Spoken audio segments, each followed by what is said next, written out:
Hello, I'm Miss Ferrante, and I'm going to read The Blue and the Gray by Eve Bunting. The Blue and the Gray, and this gives a little hint what's going on in this time. A story of long ago. My dad and I and J.J. Huff, our friend, stand here in what will be our house when it is done. 3 doors from us is JJ's house. It's great that he's going to be that close to me. Above us, workmen hammer nails and talk of baseball games they've seen. Tall ladders lean against the houses and cross between like catwalks.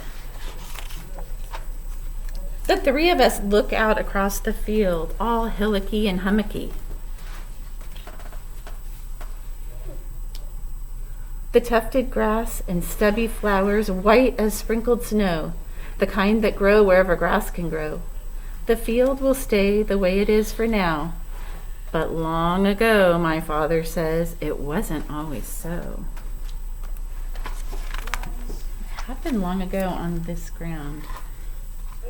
In 1862, this was a battleground, and there were 2 armies fighting, and they soaked the grass with blood. I guess the flowers were red instead of white that night. It was the Civil War, the North against the South, the blue against the gray, white against black, white against white, us against us, to tell it right. My dad says that that's the saddest kind of war there is, when you're fighting each other from your own country. Though every war is sad, and most are pretty bad.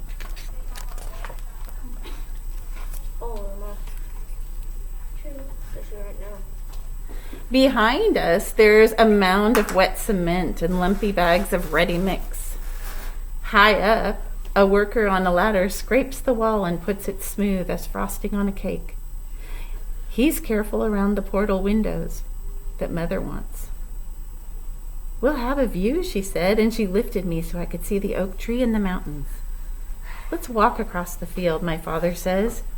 You see that grassy lump? That's where the rebels and their horses hid. And in the orchard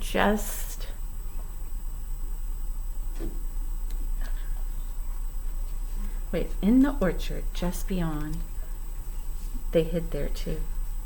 My father knows the history of this place, and he tells us that we must remember and revere. I don't understand the word revere, but he explained. It means that we must honor everything that happened here.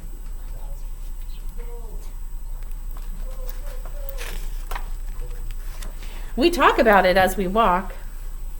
I wonder if the rebels said their prayers before they crossed this open field.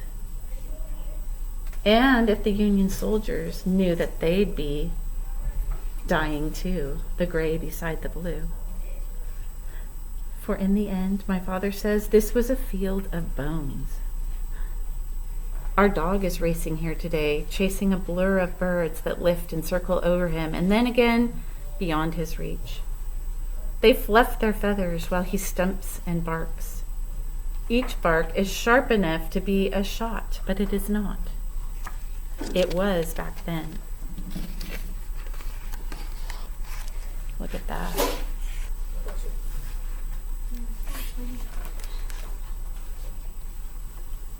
On this wide field, 2 armies met. We won't forget. Their red flags tossed and flamed like fire. Their barrels of their muskets hard and thick. They gave back the dazzle of the sun. And on the ridge, behind where we are now, the Northern general stood. In days before the war began, the Southern captain was his friend. But then he waited on that lonely ridge for that friendship to end.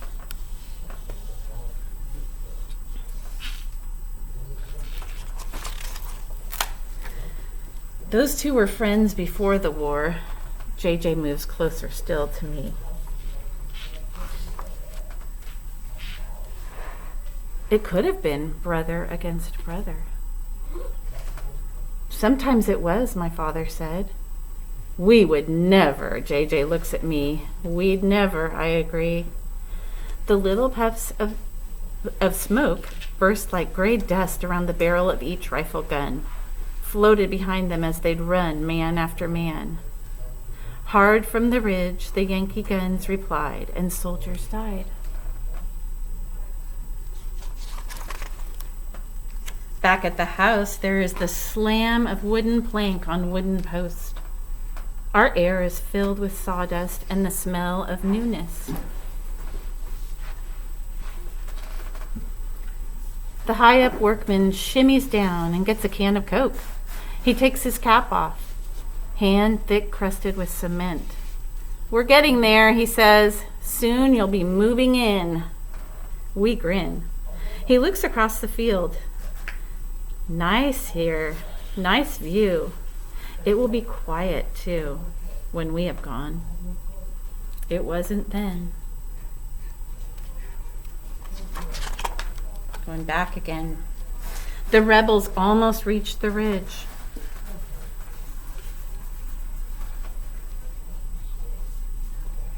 The Yankee cannons opened up, burst in a cloud of fire and smoke that rose above the trees, ripped legs and arms away. The flag had fallen in the dirt. Another soldier snatched it up. And still they came through the buckshot, the bullets, the cannon shell. They came and they fell. Some ran for cover. Others lay like washing tossed upon the grass to dry. Some held their handkerchiefs above their heads to show surrender. And their moans and cries were carried on the battle smoke to heaven. I think the angels wept that day. Can you believe this all went on right where they're living, where they're building their house? It's not a true story. Mm-hmm. Was it as hard of a war as Desert Storm?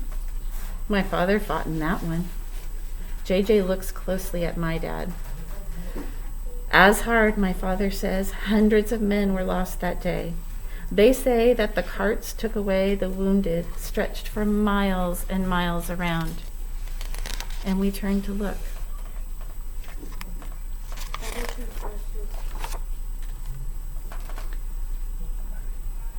There's nothing on the road but passing cars now.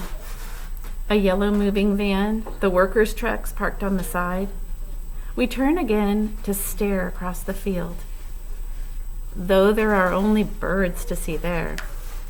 Our dog has moved on to look for other birds. It isn't fair, JJ exclaims. There ought to be a marker here of what went on. My father nods. Yes, there ought to be. So many battlegrounds have disappeared without a name, and this one's the same. There'll be no marker here. Now a road with cars on it. Look at that.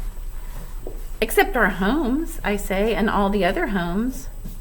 And all those days, JJ agrees, when we play football on the field and sled when there's snow. And we will know the way it was, and we'll remember.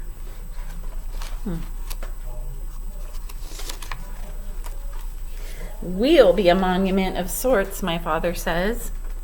A part of what they fought for long ago. Maybe they know, I say. I lift a piece of gravel that is laying close to where the builders dug. It's shaped just like a pigeon's egg, more pointed, flattened on one side. Is it a bullet? 100 years and more it's lain here. I'll keep it for a souvenir. No. I weigh it in my hand and throw it high across the field of bones. How silently it falls into the tufts of grass and flowers. The resting birds rise up together, fly. I see their wings blue and gray against the shine of the sky. A new blue and gray. And that's the end.